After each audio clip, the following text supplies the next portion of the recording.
12 মাসের মাঝে 11 মাসের চাইতে একটা দামি মাস আছে। ওই মাসের নাম কি? ওই মাসের নাম কি? চলতেছে শাবান, এরপরে রমজান। ও বান্দা, আল্লাহর দরবারে এজন্যই তো নবীজি রজব থেকে দোয়া করতেন, আল্লাহ 11 মাসের চাইতেও যেই মাস দামি, মর্যাদার লাইনে আগাইয়া আমল যদি করি আমি ওই মাসের বেলা, তুমি আমার আমলগুলোরে অনেক বুলন্দ করে দাও, নেকের পাল্লা ভারী বানায়া দাও। মাওলারে তুমি রজব শাবানে বরকত বাড়ায়া দাও, রমজান পর্যন্ত তুমি আমাদের পৌঁছায়া দাও। আল্লাহর দরবারে নবীজি দোয়া করতেন। বাঙালি মুসলমানেরা দেখবেন রমজানের 2 দিন আগে ইফতারি কেনার জন্য গোয়ালা বাজার যায়, তাজপুরে যায়, ওসমানীনগরে যায় ইফতারি কেনার জন্য। রমজানের 2 দিন আগে দৌড়ায়, কয় কিরে কেন দৌড়াও? কই ইফতারি লাগবে, সাহারি করা লাগবে, এই জন্য একটা বড় মাছ কেনার জন্য দৌড়াই, গরু গোস্ত কেনার জন্য দৌড়াই। কয় তোমার তো 2 দিন আগে প্রিপারেশন নেওয়ার জন্য বলে নাই। কয় খাওয়ার লাইনে তো ঠিক হয়ে আগাইয়া, কিন্তু আমলের লাইনে তো আগাইতে পারলা না। আল্লাহর নবী তো রমজানের 2 মাস আগে থেকে প্রিপারেশন নিয়ে নিত। আল্লাহর নবী প্রিপারেশন নিয়ে নিতেন, আল্লাহর দরবারে বারবার বলতেন, ও আল্লাহ তুমি রজব শাবানে বরকত বাড়ায় দাও, রমজান পর্যন্ত পৌঁছায় দাও। কারণ রমজানের আগে বহু মানুষ মারা যাবে, যদিও আমি মারা যাই তাহলে তো আমি মারা গেলে রমজান আমি পেলাম না। বহু মানুষ ওই রমজানের এত বড় দামি মাসটাও পাবে না। আল্লাহর দরবারের জন্য দোয়া করা, আমরাও দোয়া করি, ও মাওলা তুমি রজব শাবানের যত শাবান মাসে যতগুলা দিন আছে, এই দিনে তুমি আমাদের মরণ দিও না। যদি আমাদের মরণ নসিবে থাকে রমজানে দিও, চিল্লায়া পড়েন না আমিন। কারণ যদি আমার মরণ হয়, রমজানে যদি হয় আমার মরণ, রমজানে মরণ হইলে রোজা মুখে নিয়ে আমার মরণ হয়েছে, তাহলে তো আমি দামি, আমার মরণ বড় ভালো মরণ। কারণ আমার মুখের মধ্যে রোজা আছে, আমি পানাহার করি না, আমি তো কোনো খারাপ কাজের মধ্যে জড়াই না, রোজা মুখে নিছি, মিথ্যা বলি না, ওয়াদা করে খেলাফ করি না, আমি তো কাউরে গালি দেই না, আমি কবিরা গুনাহ করি না, সগীরা গুনাহ করি না। মাওলা রে, রমজানে যদি আমার মরণ হয় তাহলে মনে হয় মরণটা ভালোই মরণ। তুমি যদি মরণ দাও শাবানে দিও না, মরণ দিলে রমজানেই দিও। পড়েন আল্লাহুম্মা আমিন।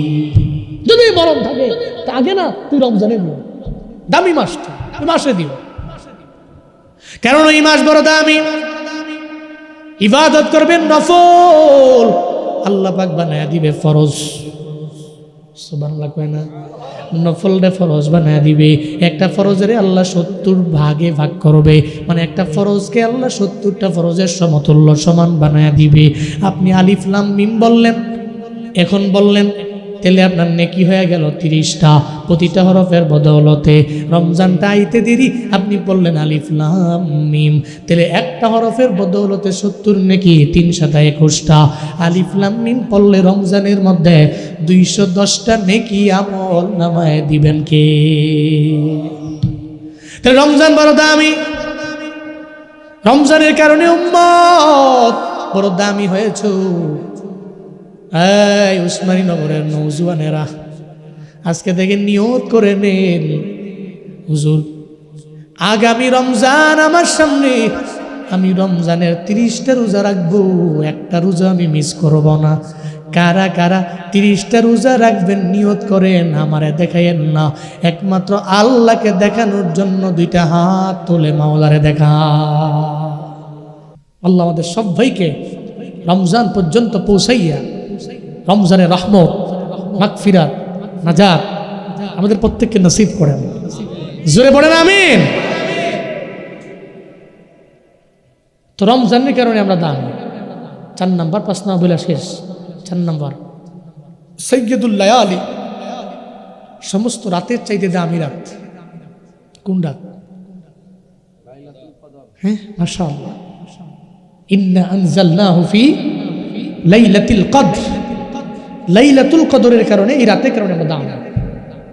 কারণ এক রাত ইবাদত করলে 83 বছর 4 মাস ইবাদত করার সওয়াব মিলে। 83 বছর 4 মাস প্রায় ইবাদত করার সওয়াব এক রাতে আমলের বিনিময়ে মিলে। দামি না? অবশ্যই দামি। সাইয়্যিদুশ শুহুর, এটা সাইয়্যিদুল লায়ালি, সব রাতের লিডার। এরপরে সাইয়্যিদুল আইয়ামের কারণে আমরা দামি। বছরের দিন আছে 2টা খুশির দিন, ঈদুল ফিতর, ঈদুল আজহা। ঈদুল ফিতর, ঈদুল আজহা, এই 2টা ঈদের দিনের কারণে উম্মতে মুহাম্মাদি আমরা দামি। তাহলে আমরা শ্রেষ্ঠ জাতি। কারা কারা? আমরা শ্রেষ্ঠ জাতি হিসেবে আমাদের কাজ আছে। কাজগুলো বইলেই শেষ। তা'মুরুনা বিল মারুফ, মানুষকে নেকের কাজে, ভালো কাজে ডাকবো, আদেশ করব। পারবো তো ইনশাআল্লাহ? নিজে ভালো কাজ করব, আরেকজনকে ভালো কাজ করার আদেশ দিব। ওয়াতানহাউনা আনিল মুনকার, গর্হিত অন্যায় অপরাধে নিজেকে বানাবো না, আরেকজন মানুষকে বিরত রাখবো। যে ভাই আমি অপরাধ করি না, তুমি কইরো না। আর এগুলা যদি করতে পারেন আপনি, নিজে ঠিক তো জগৎ ঠিক, বলে না কথা কথা, তুমি ঠিক তো জগৎ ঠিক। আপনি ঠিক হয়ে যান, দেশ ঠিক হয়ে যাবে। আপনি সবাই না, আপনি ঠিক হন। কি সবাই ঠিক হয় না? সবাই ঠিক হবো, কিন্তু আমরা নিজেই ঠিক নই। নিজেই ঠিক হন, নিজে আদেশ করেন ভালো কাজের, অন্যায় গর্হিত কাজ থেকে নিজেকে বিরত রাখেন। আরেকজনকে অন্যায় কাজ থেকে দেখলেই, ভাই আমি এটা করি না, তুমি এটা করো না। আমি ঘুষ দেই না, তুমি দিও না, তেরে ঘুষ খাওয়া বন্ধ হয়ে যাবে। কিন্তু হ্যাঁ মনে করে আমি দেই না, তারা দেখ, তো এটা চালু হয়ে রয়েছি, এটা বন্ধ কবে? হ্যাঁ চিন্তা করে আমি দেই না, তারা দেখ, ইতই তো না। আপনিও দিবেন না, আরেকজনের দেয়, এটা বরদাস্ত করা যাবে না। তেলে ঘুষ বন্ধ হয়ে যাবে। তেলে আর এক আইডি কার্ডের জন্য 40 দিন লাগে, হাইটটা পাগল হওয়া লাগবে না। এক আইডি কার্ড লইছে, এটা লইয়া ইউনিয়নের বিষয়ে দূরে দূরে পাগল হয়ে গেছে, পাগলের মতো হয়ে গেছে। এটা কই হবে না জীবনে। আপনি নিজে ঠিক তো জগৎ ঠিক হয়ে যাবে। আতুমিনুনা বিল্লাহ, ইমানটাকে মজবুত করে আল্লাহর উপরে ইমান আইনা চলতে হবে ইনশাআল্লাহ। টাকার কাছে, দুনিয়ার মোহের কাছে ইমানকে বিক্রি করে দেওয়া যাবে না। আদেশ করবো ভালো কাজের, অন্যায় কাজ থেকে নিজেকে বিরত রাখবো, মানুষকে রাখাবো। 3 নম্বরে আল্লাহর প্রতি ইমান আনবো। আল্লাহ আমাদের সবাইকে উত্তম জাতি হয়ে মরার তৌফিক দান করেন।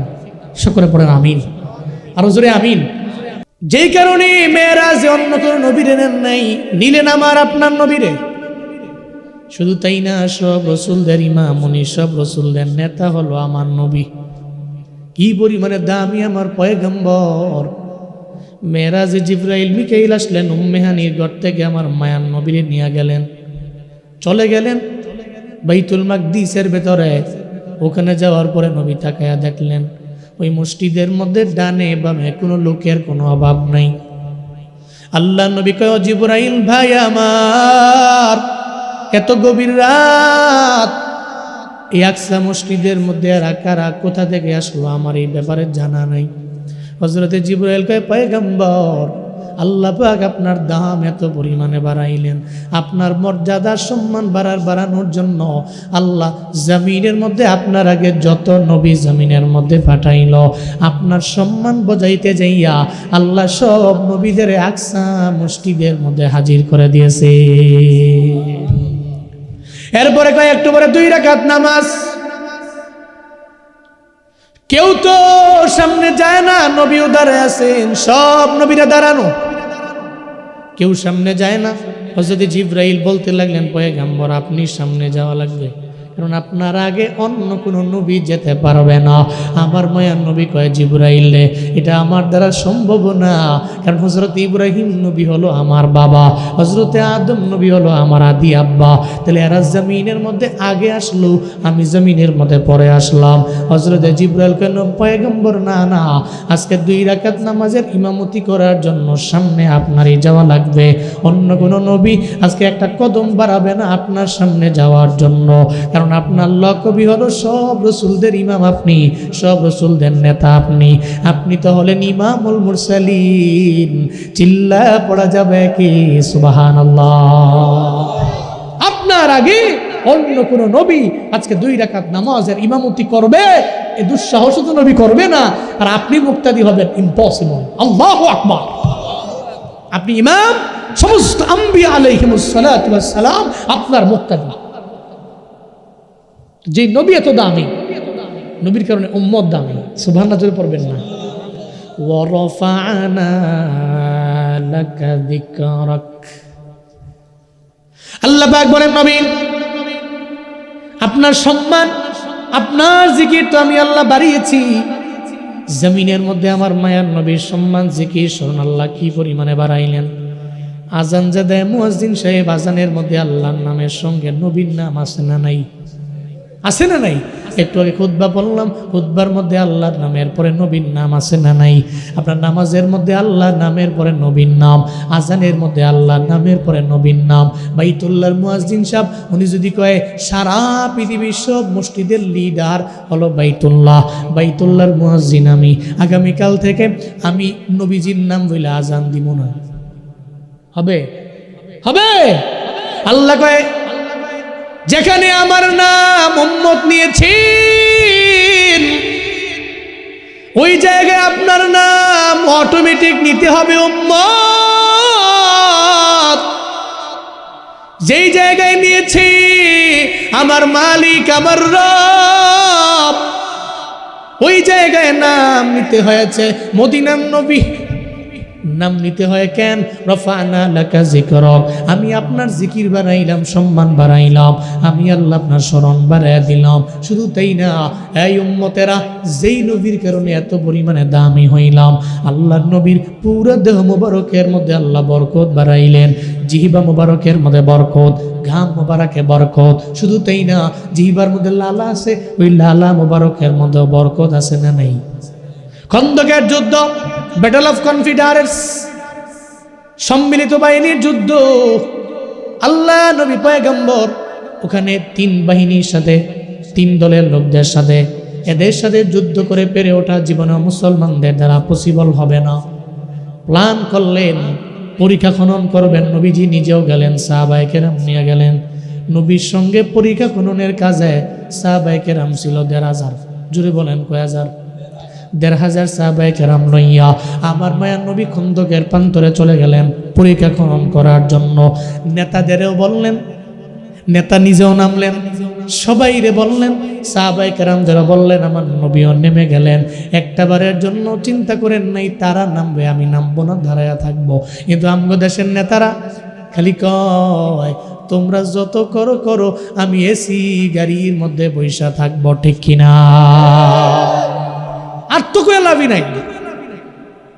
নির্বাচনের আগে এক, পরে তো আরেক। আগে পারে না, মুষ্টি থেকে বেরো হয়েছে পোলাপান দুষ্টামি করে মিমি বানায় না, মজা করে কত ভিডিও বানায় দেখি তো। মানে ভোটের আগে, ভোটের পরে, নির্বাচনের আগে পরে। আগে কি করে নেতা বাড়িয়েছে, মসজিদ থেকে মুসল্লি বেরিয়েছে, নেতা পারে না, যখন মুসল্লির জুতাডি মুসল্লির পায়ের মধ্যে ডুবাই দিছে। ভোটটা দিও খালি ডানে বামে, দেখবেন অভাব নাই, খালি আপনার পেছনে পেছনে। নির্বাচিত হয়েছে তো আরে হারিকেন দিয়ে হুইজ পাওয়া যায়। লিডার, সে নেতা। এই পৃথিবীতে নবীর চাইতে বড় লিডার কে বেটা? তুমি যে বললেন আমি কেন দাঁড়িয়ে থাকবো, আমার সাহাবায়ে কেরাম পরীক্ষা খনন করার কাজে নিজেরা নেমে গিয়েছেন। নবী আগের শুরুতে বোঝা মাথায় নিয়েছেন। সুবহানাল্লাহ জোরে বলবেন না? যে নবীর আদর্শের মালা নিয়ে যদি দেশের লিডাররা, নেতারা অগ্রগামী হয়, আর নবীর আদর্শের নেতৃত্বের আসনে সমাসীন হয়ে যদি আমার দেশ চলে, তাহলে অন্যান্য দেশের দিকে তাকায় আমাদের লোভ লাগবে না, আমার দেশই সোনায় ভরপুর হয়ে যাবে। দেশের মানুষ যে পরিশ্রম করে, যে পরিমাণ খাটে, যদি ঠিক মতো নেতৃত্বের আসনে যারা বসে আছেন, জুলুমকারী, দুর্নীতিবাজ, এই সমস্ত নেতা যদি না হইতো, তাহলে বহুত আগেই এদের সোনায় ভরপুর হয়ে যেত। যে চেয়ারে যারা বসতে পারে, এই তো মনে করে আমি তো একটু ভাবসাবে, আমি তো চেয়ারে তো বয়ে বসছি। আল্লাহ সঠিক বুঝদান করেন। আরো জোরে পড়েন আমিন। তো নবীজি গেলেন, সাহাবায়ে কেরাম সঙ্গে 1,500 আছে। আল্লাহ নবী নেমে গেলেন, পরীক্ষা খনন করলেন। আমার পয়গম্বর নিজে নিজে বোঝাটা মাথার মধ্যে নবীজি নিতে লাগলেন। কয়েকদিন দিনাতিপাত হয়ে গেল। আমার পয়গম্বর সহ সাহাবায়ে কেরামদের পেটের মধ্যে ক্ষুধাও লাগলো। পেটের ক্ষুধার যন্ত্রণা সহ্য করতে পারেন না, সাহাবায়ে কেরাম পারে না, আমার মায়ার নবীও পারেন না। এমন হালাতে আমার পয়গম্বর খাবারের জন্য নিজের বাড়ির মধ্যেও নবী যান না, বাসায় যান না। কারণ আমার মায়ার নবীর মনের মধ্যে চিন্তা, আমার সাহাবায়ে কেরাম এদের পেটের মধ্যে ক্ষুধা, খাবার নাই, কিন্তু আমি খাওয়ার জন্য কেমনে একা একা যাব। এই চিন্তা করে নবীজি পেটের মধ্যে একটা পাথর বাঁধলেন, যাতে ক্ষুধার যন্ত্রণা আমার নবীর মিটে যায়। আমার মায়ার নবী, আমার পয়গম্বর পেটের মধ্যে পাথর বাঁধার কারণে সোজা হইয়া দাঁড়াইতে পারেন না, উনি বাঁকা হইয়া গেলেন। বারবার খালি বাঁকা হয়ে যায়। ওদিকে হযরতে জাবের দেখে আমার নবী দাঁড়াইতে পারেন না, কেন বারবার বাঁকা হয়ে যান। হযরতে জাবের দৌড়ে আমার মায়ার নবীর সামনে গেলেন, যে কয় পয়গম্বর কেন আপনি সোজা হয়ে দাঁড়ান না, বারবার কেন বাঁকা হয়ে যান? আমার মায়ার নবী কয়, রে জাবের, কয়েকদিন হয়ে গেল পেটের মধ্যে কোনো খাবার নাই, সাহাবায়ে কেরামদের পেটে খাবার নাই, যার কারণে আমি নবী নিজেও পেটের মধ্যে পাথর বাঁধলাম। এই কারণে যদি আমি সোজা হয়ে দাঁড়াই, তাহলে আমার পাথরটা আমার পেট থেকে পড়ে যাবে। আমি নবী পেটের ক্ষুধার যন্ত্রণায় আর তোমাদের সঙ্গে কাজে আমি সামিল হতে পারবো না। আমি বাঁকা হয়ে থাকি, আমার পেটের উপরি ভাগ থেকে নিচের ভাগ পর্যন্ত পাথরের চাপা দিয়া আমার পেটের ক্ষুধার যন্ত্রণা মিটে যায়। এরপরেও আমি কাজ ফাঁকি দিয়া একটা বারের জন্য বাসার মধ্যে যাইবার চাই না। চিল্লা পড়া যাবে কি মারহাবা। হযরত জাবের এই কথা শোনার পরে চোখ দিয়ে ঘরে পানি পড়ে। হযরত জাবের দৌড়াইয়া নিজের বাড়িতে গিয়ে হাজির, যে বলে, বিবি ঘরের মধ্যে কি খাবার আছে আমায় বলো, আমায় বলো। বিবি সঙ্গে সঙ্গে জানিয়ে দিল, হ্যাঁ আমার স্বামী জাবের ঘরের মধ্যে খানা অনেকজনের নাই। অনেকজনের লাগবে না, খালি আমার নবী খাইতে পারবে কিনা বলো। ওই ঘরের মধ্যে খাওয়ান আছে 3-4 জনের খাবার আছে, অসুবিধা নাই। তাহলে নবীর দাওয়াত দিলে নবী আমার বাড়ি আসতে পারবে।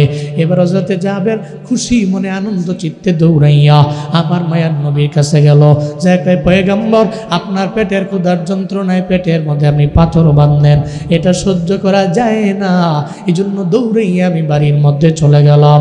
আমি আমার ওয়াইফেরে বললাম ঘরের মধ্যে খাবার কয়েকজনের আছে। আমার ওয়াইফ বলল যথেষ্ট পরিমাণে আছে, আপনাকে আমি দাওয়াত দিয়ে দিলাম, আমার বাড়িতে আপনি একটু যাবেন, এক বেলার জন্য আমার বাড়ির মধ্যে যাবেন। আমার নবী তো একা যাবে না, নবী সঙ্গে সঙ্গে দাঁড়াইয়া পাহাড়ের টিলার উপরে দাঁড়াইয়া নবীজি ঘোষণা করে দিলেন, এই সাহাবায়ে কেরামরা তোমরা 1500 সাহাবা এই জায়গায় আছো, আমাকে জাবের দাওয়াত দিছে, তবে আমি একা যাব না, তোমাদের 1500 সাহাবার হযরতে জাবেরের বাড়িতে দাওয়াত। হযরতে জাবের দেখে তো শুই না জিব্বাটা কামড় দিছে, কামড়া কি হইল? দাওয়াত দিছি নবী রে, নবী তো টিলার উপরে দাঁড়ায় দাওয়াত দিছে কয় হাজার, 1500 নইব কি? ঘরের মধ্যে খাবার আছে 3-4 জন আছে, করবো কি? চিন্তায় পড়ে গেলেন, মনে করলেন বিবির দরবারে যাব, যা দেখি বিবি কি জবাব দেয়। দৌড়ে চলে গেলেন বিবির দরবারে, যে কয়ে বিবি রে গিয়া নবীরে দাওয়াত দিলাম, নবী তো একা আসবে না। টিলার উপরে দাঁড়াইয়া নবীজি দাওয়াত দিয়া দিল 1500 রে, এখন আমি কি করতে পারি আমায় বলো না। বিবি এমন একটা জবাব দিছে রে, বিবি কয় স্বামী আমার চিন্তা করার দরকার নাই, দাওয়াত দিছেন নবীরে, চিন্তা করবেন নবীরে লইয়া। আপনি তো 1500 সাহাবারে দাওয়াত দেন নাই, আমার পয়গম্বর দিল, তাহলে পয়গম্বর চিন্তা কইরাই বুঝে শুনাই তো দাওয়াত দিল। আপনি চিন্তা করেন নবীরে লইয়া, আর নবী চিন্তা করবে আর আল্লাহ চিন্তা করবে। 1500 সাহাবা জাবেরের বাড়িতে কেমনে খাবে, এই ব্যাপারে চিন্তা আপনার না, এই ব্যাপারে চিন্তা নবীর, আর নবীর তো একজন আছে আমার আল্লাহ। মন ঘাবড়ানোর দরকার নেই। এ কেমন বিবি সাহাবায়ে কেরামের বিবি, এই উসমানী নগরের নওজোয়ানেরা, তুমি চাইলেও তো এমন একটা বিবি করে আনতে পারো। তুমি তো খালি যাইয়া দেখো যে পুরীটা সুন্দরী আছে কিনা। সুন্দরী পুরীর পিছে দেখবেন শত শত জুয়ান পোলাবেন খালি বাইক নিয়ে দৌড়ায়, ঠিক কিনা বলেন? দেখবেন খালি পেছনে পেছনে ঘুরে, ঠিক যিনি কইছে এডিয়ে বেশি করে। কমন পড়ছে তো। বাড়ির মধ্যে যায় কয়, মা আমার সব বন্ধুদের হাতের মধ্যে আইফোন আছে, আমার হাতে অ্যান্ড্রয়েড, এটা মানায় না, কোনটা লাগবে? কয় কমলা কালার আপডেটটা। বুঝছো না? যে মা বাবার দরবারে বলে, বাবাই কয় পরে দিমু, কয় তেলে জন্ম দিছো কে? এমন কথাও বলে ফেলে। আব্বা আমার একটা প্রেশার ক্রিয়েট কইরা একটা পর্যায়ে বাইকও কিনে, হাতের মধ্যে কমলা কালারটাও আছে, চুলের যে কত 40টা কাটিং দিছে, টানা দেখবেন 2-3 বছর লাগে খালি এক মাইয়ার পিছিয়ে খালি ঘুরে। লাভ লেটার দিছে 100 বার, মাইয়ারে দেয়, মাইয়া সিরা যায়। এরকম আছে না? না। এরপরে তো বিছন ছাড়ে না। আরে তোর প্রেমে আমি কত পড়েছি তুই কি জানো? পেছনে পেছনে ঘুরতে ঘুরতে পাগলের মতো হয়ে গেছে। বছর খানেক ঘুরল, এরপরে একটা পরাজয় মাইয়ারে আব্বা আম্মার থেকে জানায়ও নাই, কোর্ট ম্যারেজ করে মেয়েরে বিয়ে করে লইছে। আবার আইসা চিন্তা করে, হুজুর আমার আব্বা আমার মন বড় খারাপ, কেমনে আমি কি করবো? আব্বা আম্মা তো মানে না, আব্বা আম্মা মানেও না। এখন তো আব্বা আম্মার পক্ষ থেকে দোয়াও নাই, যেহেতু মানেও না দোয়াও নাই, এখন আমি কি করব? আমি বহুত এমন দেখছি 2-3 বছর পরে তারে নারে বন্ধুরের মতো রাস্তা দিয়া ঘুরে। ওই কিরে হুজুর, সংসারের মধ্যে কোনো শান্তি নাই। শান্তি নাই কেন? বুঝে শুনে করো নাই? কয় না, ওই সময় আবেগ কাজ করেছে, বিবেক না। এই জন্য আবেগ কাজ করলে হবে না, বিবেক দিয়ে করা লাগবে, আকল দিয়ে করা লাগবে। আকল দিয়ে প্রত্যেকটা কাজ করে খাটাইয়া এমন একটা রমণী তুমি ঘরের মধ্যে আনো, যেই রমণী সূরা ফজরের নামাজের পরে সূরা ইয়াসিন পড়বে, মাগরিবের পরে সূরা ওয়াকিয়া পড়বে। এমন কি যেই নারী এমন হবে, তোমার ঘরের রমণীটা এমন হবে, যেই রমণী 5 ওয়াক্ত নামাজও আদায় করে। আল্লাহর কসম করে শতবার করে বলে যেতে পারি, ওই ঘর থেকে আব্দুল কাদের জিলানী আর বাইজিদ বুস্তামির মতো সন্তান বের হবে, ঠিক কিনা? সন্তান মানুষের মতো মানুষ হবে, কিন্তু কপাল পরা নওজোয়ান তো পারে না। খালি মাইয়া একটা সুন্দরী হইলে আর চরিত্রওয়ালা, কয়েক বংশাবলী নিক, কয়েক দৌড় দেখার টাইম নাই, সুন্দরী বেশি হয়েছে, খালি চামড়া সাদা, পেছনে পেছনে ঘুরা বিয়া করে নিস, পরে আফসুস করছে। এটা করা যাবে না। বিবি আনবা তো চরিত্রওয়ালা বিবি ঘরে আনো, দেখা যাচাই কইরা বাছাই কইরা, আব্বারে লইয়া আম্মারে লইয়া পরিবার লইয়া। সিদ্ধান্ত বড় ইম্পর্টেন্ট, সিদ্ধান্ত গুরুত্বপূর্ণ। এটা ঠাস ঠাস করে করে এলাম, হলো না তো। তোমার পুরো জীবনে চাকা ঘুরবে যে সিদ্ধান্তে। এখন আপনি লাইফে সফল আছেন অর্ধেক, বিয়ে করছেন তো সফল হবেন যদি বউ ভালো হয়, পরিপূর্ণ। এখন আপনি লাইফে সফল আছেন অর্ধেক, বিয়ে করছেন এমন বউ তেরা, আপনি কোন ডানে যায় ভাই, মাথা মতো নষ্ট হইয়া 3 বছর পরে দেখবেন আপনি সফল হয়েছিলেন অর্ধেক, এখন হয়েছেন আপনি ব্যর্থ, এতে কোনো সন্দেহ নাই। এই জন্য বি কেয়ারফুল। আল্লাহ পাক নওজোয়ানদের কবুল করেন, বুঝা শুনে কাজ করার তৌফিক দান করেন। করবো কি, এগো তো রাগ বেশি, মাথাও তো গরম, রক্ত গরম, জিমনে বাইক টান মারে, বাপরে বাপ। আল্লাহ আমাদের সবাইকে সঠিক বুঝ দান করেন। এই জন্য বিবি আনবেন এমন বিবি। ইন্নাকা লা তাজনি মিনাশ শাউকিল লিনাবা, আরবিতে একটা প্রবাদ আছে, লাগাইলেন কাঁটাযুক্ত গাছ, আঙ্গুর আশা করা বোকামি। আপনি করতে পারেন না, লাগাইলেন গাছ কাঁটাযুক্ত, জীবনও কোনোদিন ওখান থেকে আঙ্গুর আশা করা যায় না। এই জন্য বিবি আনবেন এমন বিবি যে বিবি থেকে আব্দুল কাদের জিলানির মতোই বের হবে। আমাদের এলাকায় একটা সুলুক বলে, কান্দে মাসুর মায় মন্দ নাই, সৈয়দ বংশের জি, গাইবালা তার বাসুর বালা, দুধবালা তার ঘি, কান্দে মাসুর মায়। কথা বলেন ঠিক কিনা? গাই ভালো তো বাসুর ভালো, দুধ ভালো তো ঘি ভালো। হযরত জাবেরের বিবি এমন এক বিবি জানে দিছে স্বামী, চিন্তা কেন করেন, যান নবীরে গিয়া দাওয়াত দিয়ে আসেন। আমার নবী দাওয়াত দিয়ে দিছে ১৫০০, এই বিষয়ে চিন্তা দরকার নাই।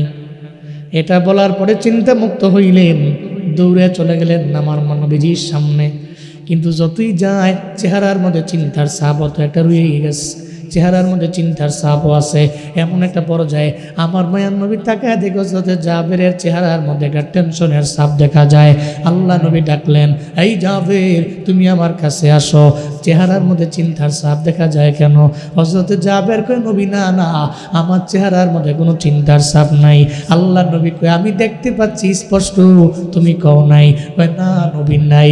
আল্লাহ নবী কয়, জাবের তোমার তো ধারণাও নাই, তোমাদের যত কথা সব কথা আল্লাহ পাক একজনের মাধ্যমে আমারে জানায়। হযরত জিবরাইল আমার কাছে আপ ডাউনই করে, আসে আর যায়। একটু আগে জিবরাইল আমার দরবারে আইছে রে, আমার দরবারে আইসা জানায় দিয়া গেছে হযরত জাবের আপনার আইসা দাওয়াত দিল সিঙ্গেল, আপনি তো একা যাবেন না, বরং ১৫০০ সাহাবা লইয়া যাওয়া লাগবে। এই কারণে আপনি পাহাড়ের চূড়ার মধ্যে দাঁড়াইয়া সবাইরে দাওয়াত দিয়া দিলেন। হযরত জাবের তো চিন্তায় পড়ে গেল, এখন তার চিন্তা মুক্ত করা লাগবে। আপনি জাবের জানায়া দেন, জাবের যাতে চিন্তা না করে আজকে বাড়ির মধ্যে ১৫০০ সাহাবা লইয়া আপনি যে যাবেন কোনো চিন্তা নাই, বরং আপনি ওখানে যাইয়া আপনি যখন তার ঘরের মধ্যে ঢুকবেন তার পেয়ালা যখন আপনার হাতের মধ্যে চলে আসবে, আপনার লালা মুবারকের বদৌলতে আমি আল্লাহ বরকত বাড়াইয়া দিব, সবাই খাইয়া আসতে পারবে। হযরত জাবের চিন্তা মুক্ত হয়ে গেলেন। আল্লাহ নবী কয়, চলো এই সাহাবায়ে কেরাম, এদের নিয়ে যখন রওনা হলেন হযরত জাবের রাদিয়াল্লাহু আনহুর বাড়িতে গেলেন। আল্লাহ নবীজি গেলেন, সঙ্গে ১৫০০ সাহাবা চলে গেলেন। যাওয়ার পরে আমার মায়ার নবী কয়, এই জাবের তোমার যে ২ পেয়ালার মধ্যে রুটি আর গোশত আছে আমার হাতের মধ্যে দাও। আমার মায়ার নবীর হাতের মধ্যে দেওয়া হলো একটা পেয়ালার মধ্যে রুটি আর একটা পেয়ালার মধ্যে গোশত। এবার আল্লাহর নবী জানায়া দেয়, জাবের চিন্তা নাই। নবীজি তার জিহ্বা মুবারক থেকে, ওনার জিহ্বা মুবারক থেকে একটু লালা মুবারক আনলেন, আইনা রুটি আর গোশতের মধ্যে লাগাই দিছে। সুবহানাল্লাহ, জোরে কয় না, আরো জোরে চিল্লে আল্লাহু আকবার।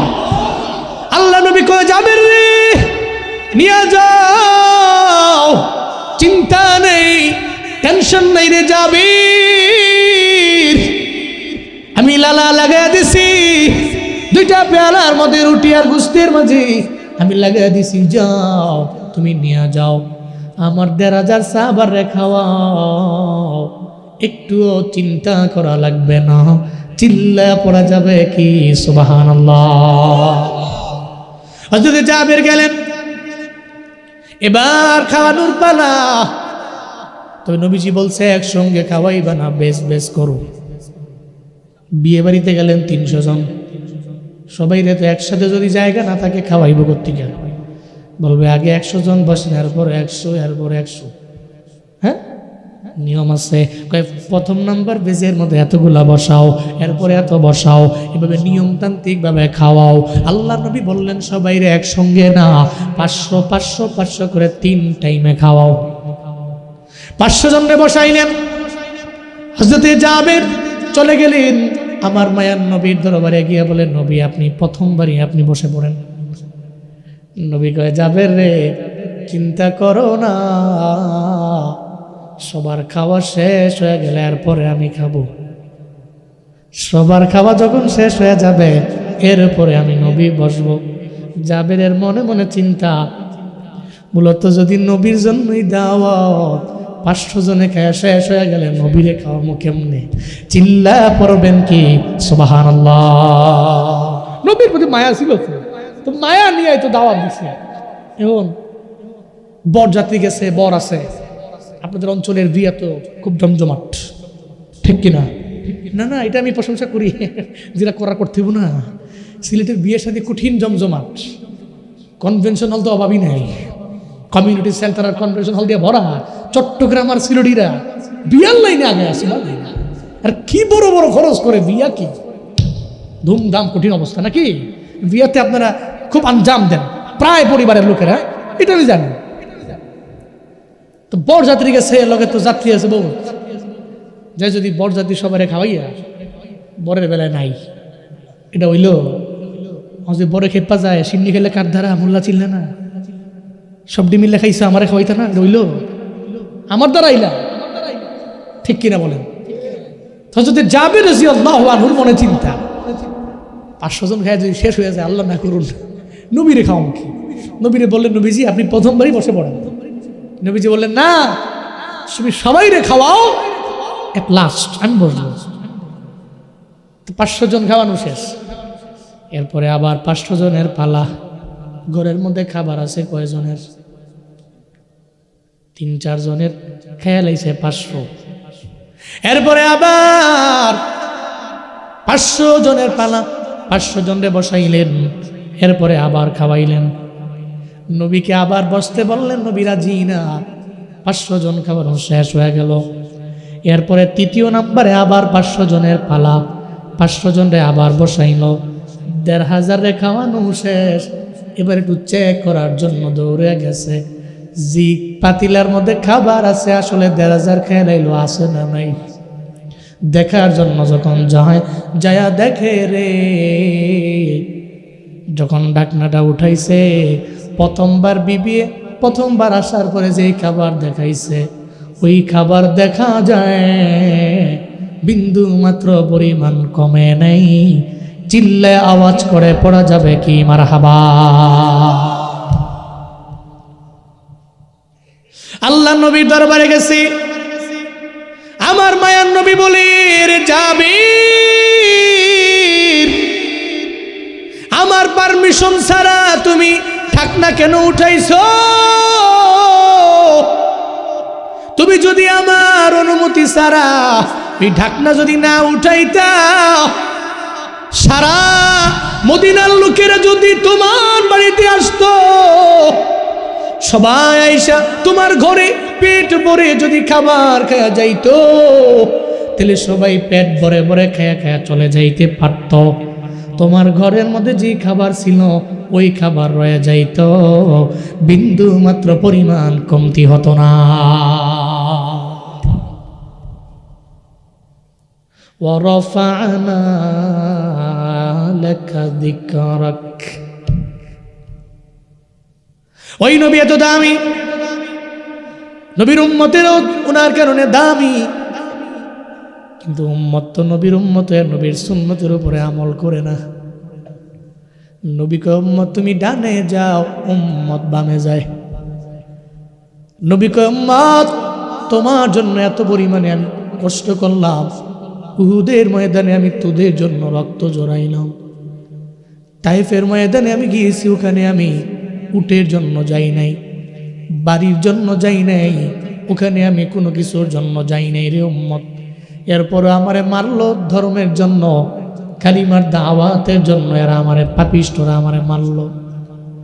এরপর আমি বদদুয়া দেই নাই, উম্মত যদি বামে যায়, নবী যেমনে বলে সেমনে যদি না চলে, তাহলে নবী তো রাগ হয়ে যায়।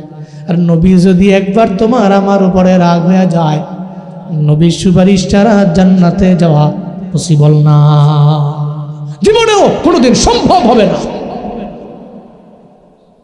এই জন্য নবীর সুন্নতের আমল করতে হবে, ওনাকে ইত্তেবা করে চলতে হবে, ওদের অনুসরণ অনুকরণ আপনার জীবনের মিশন বানানো লাগবে, যে ওনাকে ফলো করি।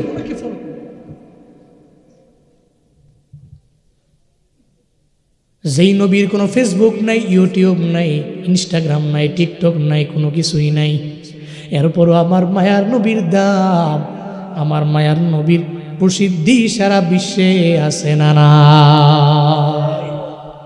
তুমি রোল মডেল বানাও, তুমি ফলো করো, এমন ব্যক্তিরে ফলো করো যে ব্যক্তির ফলোয়ার বেশি। এখানে বহুত পোলাবান আছে তোমাদের জিন্দেগির মধ্যে, ফেসবুকের মধ্যে তুমি ফলো করো এই হুজুর রে, ওই হুজুর রে, অমুক অমুক নায়ক রে, অমুক নায়িকারে ফলো দিয়া দাও।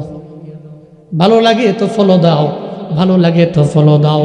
আবার একটা সময় হুজুরের কিছু ভালো লাগে নাই, আনফলো দিয়া তুমি চলে গেছো, এটা তোমারও ব্যাপার। কিন্তু আমার মায়ার নবীর তো এমন ফলো দেওয়ার মতো কোনো পেজ নাই, আছে নাকি?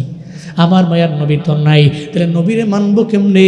আমার মায়ার নবী যেমনে চললেন, সাহাবায়ে কেরামরা যেভাবে চলে গেলেন, ওইটারে আদর্শ বানাইয়া তুমি চলা লাগবে। নবীর জিন্দেগিতে মিথ্যা নাই আমি বলতে পারি পারি, এরপরও তো মিথ্যা, মিথ্যার বেড়া ঝালে আবদ্ধ হয়ে গেছে। কোথায় কোথায় কোথায় কোথায় মিথ্যা বলে, এমন মিথ্যা বলে আল কিযব উম্মুল ফুজুর। এটা তো সমস্ত পাপ রাশির মা। একটা বলছে ঢাকতে গিয়ে আর দুইটা বলছে, দুইটা ঢাকতে গিয়ে আর চারটা বলছে। বলতে বলতে পাপ রাশির মা যে যে মিথ্যা, এক মিথ্যার কারণে সে শত হাজার পাপ করে ফেলছে, বলতেও পারে।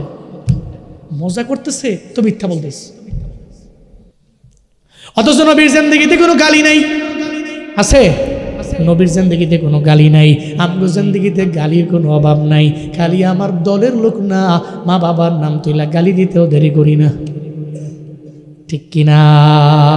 খালি দলের লোক না, এমন গালি দিছে আব্বা আমার নাম তুইলা, তোমার দলের না। অথচ ওর পরিচয় মুসলমান। মনে রাখবা, আল্লাহ নবী উম্মতদের এমন ভাবে সমতা আনয়ন করলেন নবীজি সাহাবায়ে কেরামদের মাঝে। মক্কা থেকে হিজরত করে সাহাবায়ে কেরাম মদিনায় গেলেন। যারা মুহাজির ছিলেন এদের তো ওখানে কারো ঘরও নাই, কারো বাড়িও নাই, এমনকি সাহাবায়ে কেরামদের অনেকের ওয়াইফও আসলো না, ওয়াইফ নাই। আল্লাহ নবীজি মদিনায় যাওয়ার পরে নবীজি বলতে লাগলেন, সাহাবীরা রে, মুহাজির সাহাবীরা আইছে, আনসার সাহাবীরা তোমরা মদিনায় আসো, তোমাদের আল্লাহ ধনদৌলত দিয়েছেন, তোমরা তো আমারে মানো, ফলো করো। এই যে যত ভাই আসছে মুহাজিরিন, এরা সব হলো তোমাদের ভাই। এটা বলতে দেরি অনেক সাহাবায়ে কেরামেরা, আনসার সাহাবীরা এদের সম্পত্তির অর্ধেক সম্পত্তি এরা নিজেদের মুহাজির ভাইয়ের নামে লিখে দিলেন। এমনকি অনেকে বললেন, আমার 2 জন বউ আছে, একজন দিয়ে দিব। সুবহানাল্লাহ কয় না?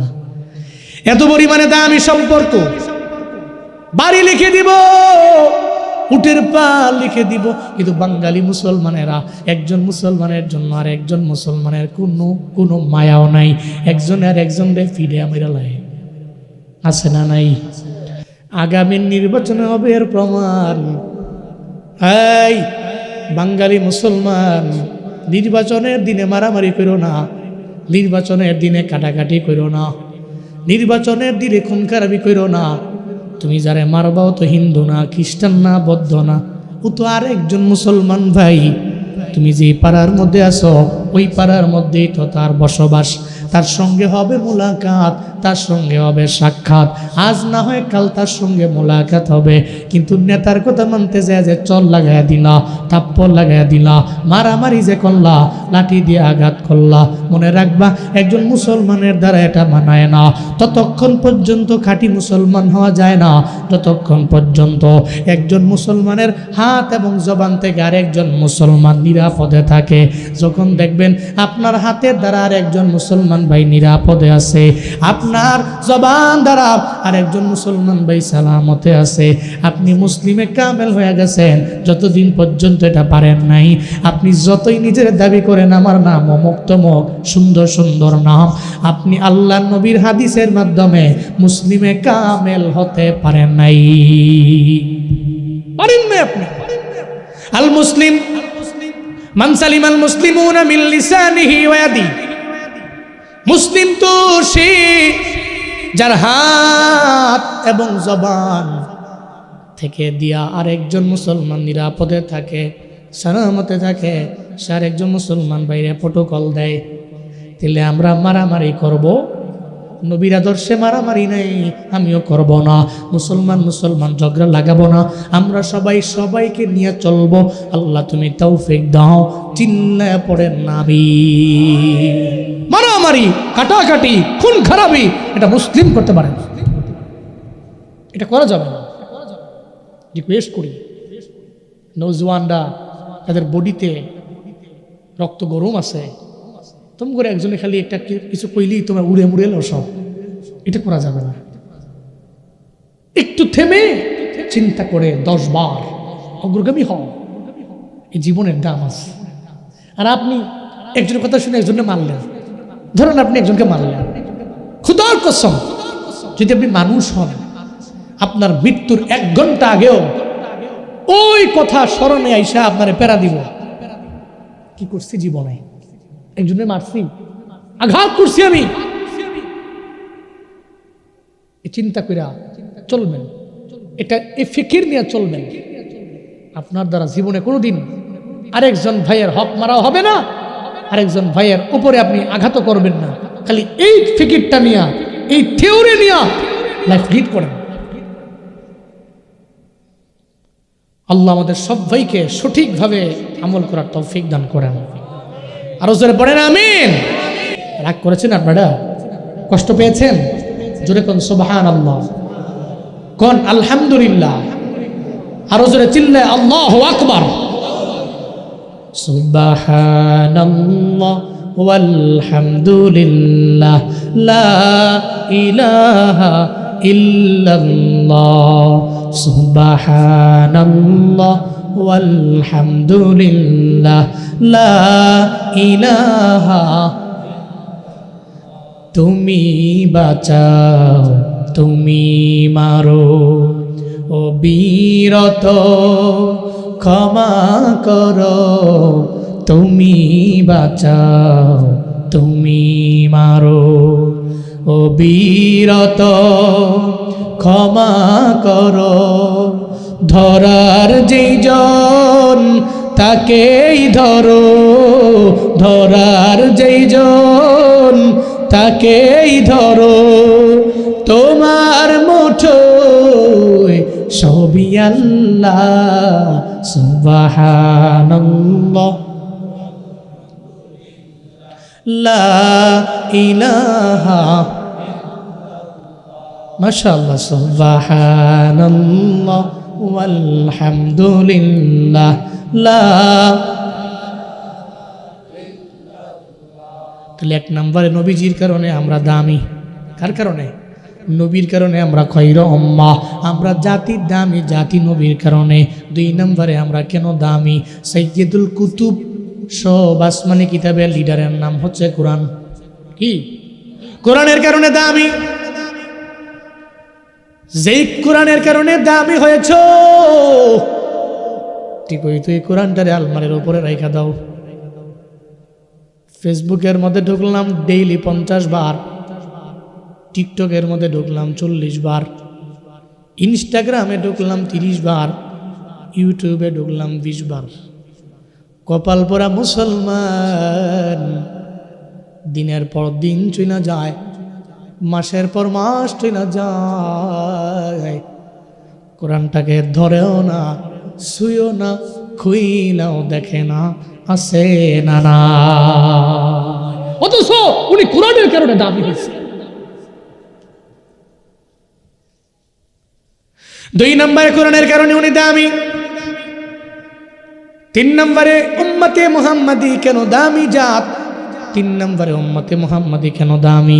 সাইয়্যিদুশ শুহুরের কারণে দামি। সাইয়্যিদুশ শুহুর এর মানে 12 আরবি 12 মাসের মাঝে 11 মাসের চাইতে একটা দামি মাস আছে। ওই মাসের নাম কি? ওই মাসের নাম কি? চলতেছে শাবান, এর উপরে রমজান।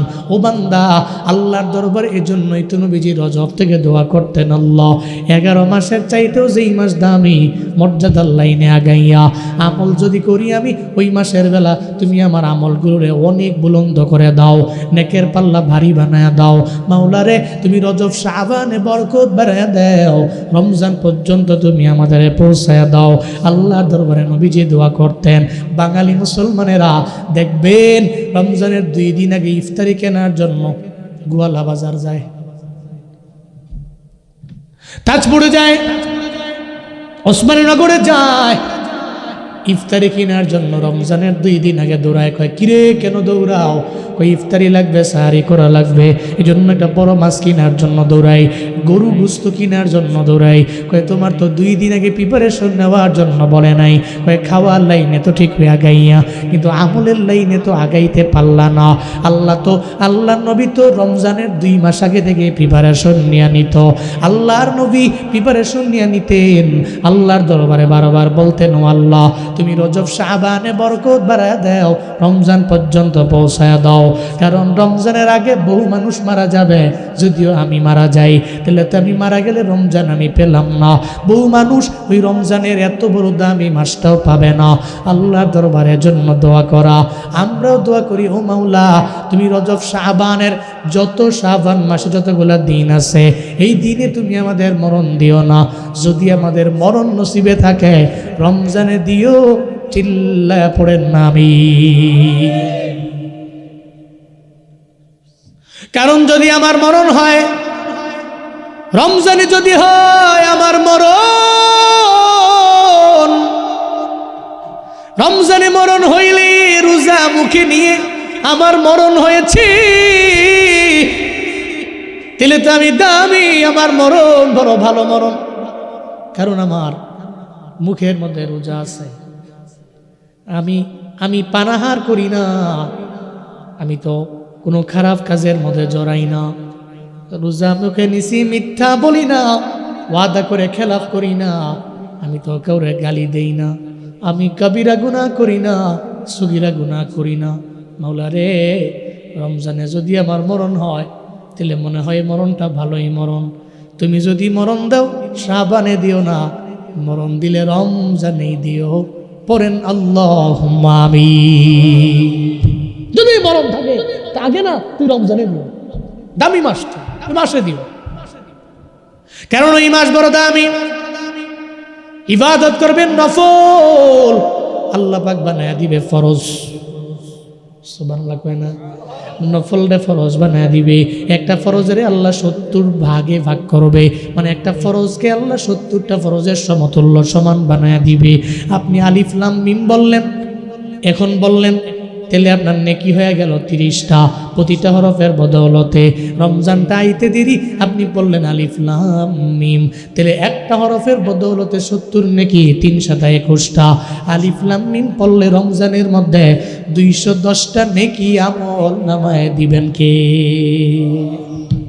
তাহলে রমজান বড় দামি, রমজানের কারণে উম্মত বড় দামি হয়েছে। এই উসমানীনগরের নওজোয়ানেরা, আজকে থেকে নিয়ত করে নেন, হুজুর আগামী রমজান আমার সামনে, আমি রমজানের 30টা রোজা রাখবো, একটা রোজা আমি মিস করব না। কারা কারা 30টা রোজা রাখবেন নিয়ত করেন, আমারে দেখাইয়েন না, একমাত্র আল্লাহকে দেখানোর জন্য 2টা হাত তুলে মাওলারে দেখা। পারবেন তো ইনশাআল্লাহ? অনেকে অর্ধেক হাত উঠাইছে, হ্যাঁ মনে করছে হ্যাঁ রাখবো 15টা, 4 লাখ টাকা আছে করা। হাত তোলেন, জুয়ান ফুলাইন 3 দিন না খাইলে কি হয়? হাত নাড়া দেন, আল্লাহ কবুল করেন। হাত নামান, অনেকে আগে নামাই লাইছে। আমি তো জুয়ান মানুষ তো দেখে লাই সব মুশকিল। অনেক শ্রোতা মনে করে হুজুর এত দেহ কেন, তো অর্ধেক দেখলি তো না, সব দিকে লাই মুশকিল তো। আপনি এনে বইয়া দেখেন, আপনি সব দেখবেন। আমি তো পিছনে যেটি আছে ডান বাম যা আছে সব দেখি, কিন্তু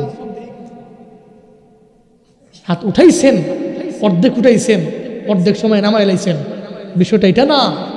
জুনায়েদ আল হাবিব বলার উদ্দেশ্য, রমজানের 30টা রোজা রাখবেন ইনশাআল্লাহ, মন থেকে ইনশাআল্লাহ। রমজান আসছে, আপনার ভিতরে যদি ফিল না আসে, মুসলিমে কামেল হতে পারেননি।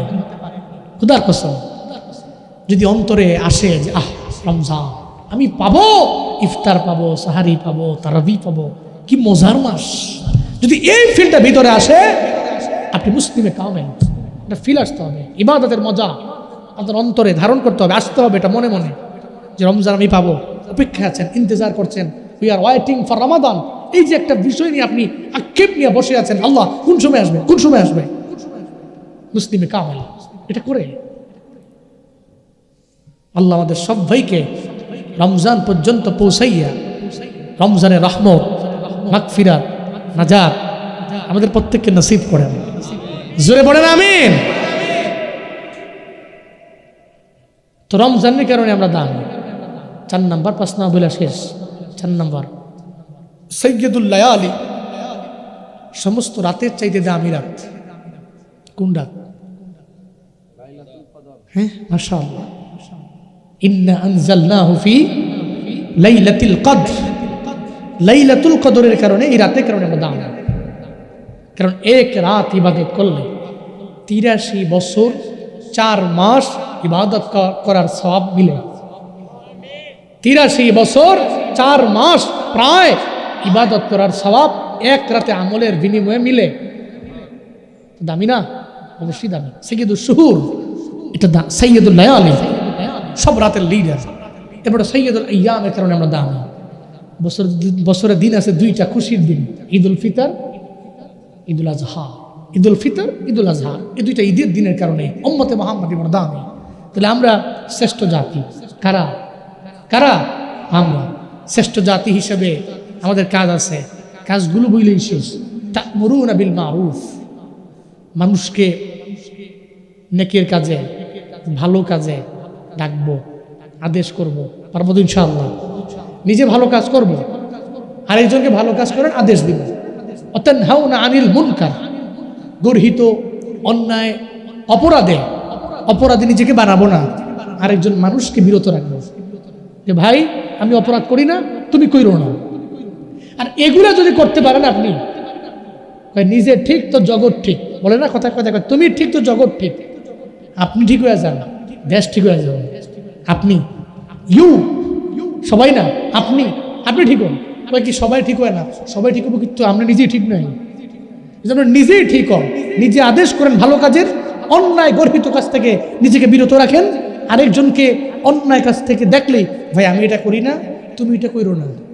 আমি ঘুষ দেই না, তুমি দিও না, তেরে ঘুষ খাওয়া বন্ধ হয়ে যাবে।